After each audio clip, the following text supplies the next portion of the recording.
Well, hi folks, November the 13th. Hey, Friday the 13th. Just all's well. Stormy night, but the sun has broke. Still chilly here. It's about, I don't know, 4 degrees, maybe 5 now, going up a bit. So the island is chilly. So today, it's being the Friday the 13th, so I thought facts and fiction is a good heading for this video. And as always, we're going to have some interesting links in the description end. And just let me just grab a sheet here so I'll get them in sort of in order. The first one is Dr. Mercola talking about the Wuhan waltz tests and how they're just really not reliable. Some other experts on there explaining it as well and giving a possible reason. You know, you have to sort of sort this from facts and fiction yourself, but the idea is the more positive tests, the more lockdowns, the more control the idiots who have that are bent that way, the psychos can have over us. And of course, with the World Health Organization and World Economic Forum and that Great Reset idea, that's basically or supposedly what they want. And think about this. So if you have false tests and you got a runny nose and you got a cold, fall cold, could say you have the Wuhan waltz. If you got not feeling good and you got the flu, your test could show you have the Wuhan waltz. Crazy, isn't it? I was reading a stat somewhere where deaths from the flu so far this year worldwide, and I haven't been able to confirm that, but are down 2/3 over the world over the last 5-year average. Think about that. So Mercola is the first link, and it's a very good article. Then I have someone asked me where I got the information on yesterday. I think it was Ray wanted the link to the best way to wear a mask is not to wear one, and this is Dr. Coleman out of England. And there's 2 videos on that link. There's a top one is just short, and there's one on the bottom that's longer and better. They're both worth watching.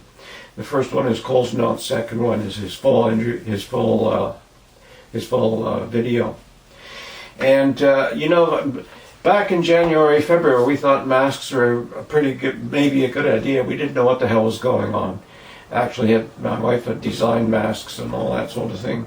But I think as evidence and you get the stats and you start to see things, you can't originally stick to your opinion if things are showing that maybe your original opinion is not totally correct. So I think this one is really worth looking at. You know, because everybody is wearing masks right now, and I think it's nuts. I think it's just a control method, but that's just me. But everybody's doing it. And the next link is the FEC, Federal Election Committee. Chairman, he figures there's enough evidence. There's of election fraud. And of course, if you're on mainstream media, mainstream radio, mainstream newspapers, or following the Three Stooges, you know that there's no evidence, right? So you've got to dig further. Got to dig further. The big question one would have to have, if you're in that camp that there's no evidence, blah blah blah, this is a waste of time. If you have nothing to hide, why are you worried about people looking at it? Just to make sure everything is above board. The people who obviously are worried about that are people who know that it isn't above board. And they just might find something. And they actually are finding something. So that's an interesting article. It's out of Zero Hedge. Or no, that's out of Epic Times, I believe, that article. The one out of Zero Hedge is a law firm in Pennsylvania has quit the case. No reasons given, but the left-wing harassment party has been after that. It explains it in this article. It's worth a read. And if you're on the left and you believe in democracy and freedom and all the stuff you go marching about, why in the hell would you be doing that? Why would you be harassing a law firm trying to find the truth? The only reason you would harass the law firm and its staff and employees and their families is because you're a fucking idiot. And you just don't want them to find anything. You don't want a discussion. And pardon my language, but people who do that try to suppress things because it might be something might come up that's going to be against their feeble-minded. What does Dr. Coleman say? The pea-brained people with a pea-brain or a split pea-brain that's only half the size of a pea. That's the problem. I think I've had it up to here with people who just know what they know, don't want to have any discussion, don't want to look at any evidence, don't want anybody else to look at any evidence. Anybody says anything, censor them.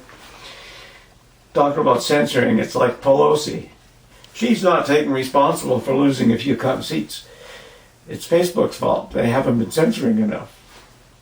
Go away. What does that say? They haven't been censoring enough. You mean you have asked them to censor Nancy? Come on. Go eat some more ice cream and go get your hair done. I mean, we're tired of idiots. Tired of idiots.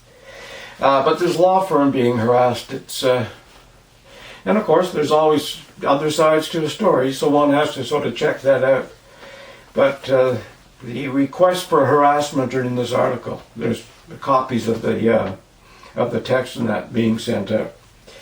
These are the people who want freedom and justice and believe in democracy. These are the bullies who can't find their ass with both hands. Another link is Karen Silkwood. Now, some people might remember that. Some people might not know about it. This, in November 13th, 1974, she was killed in a car accident on the way to... She was a whistleblower in atomic energy. And I think there's been a movie about it. I think Meryl Streep was in it, and I can't remember who all else. But there's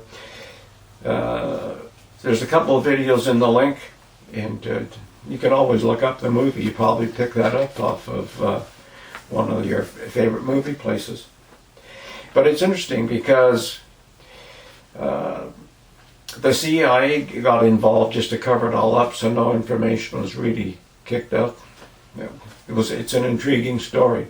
See, sometimes we believe that the FBI, the CIA, our officials are all totally honest, and but they're not. Simply not. Simply not. And there was a whistleblower in this election fraud case. You may have seen his interview. Veritas actually have him on tape, and then he had an interview with the FBI, and they were trying to do the same to him as they did to a lot of people, same as they did to the CIA did to the Silkwood case. Try to deep six it. People are stupid; they won't know that we did that. And again, the last one is I have a link to Farmer Jones. And he's got several links in his description. And I could have just copied the links, but I thought it's better to go and listen to him explain the links. He's a lawyer, and very interesting comments inside things. And he doesn't just take the one side, he sort of looks around as well. And again, it's hard to find people who do that, because most people just want to take it and they just make up their mind and they go with it. Even when they find out they're wrong, they're still going with it. You have to be able to, so that's what thinking is, change your mind as the information comes in.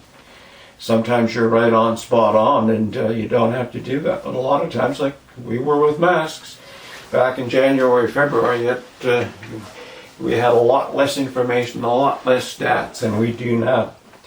But interestingly enough, all World Health Organization, all the medical people are suggesting you wear masks. As the more information comes out to make me change my mind, they seem to be bearing it. It's like vitamin D3. Go figure.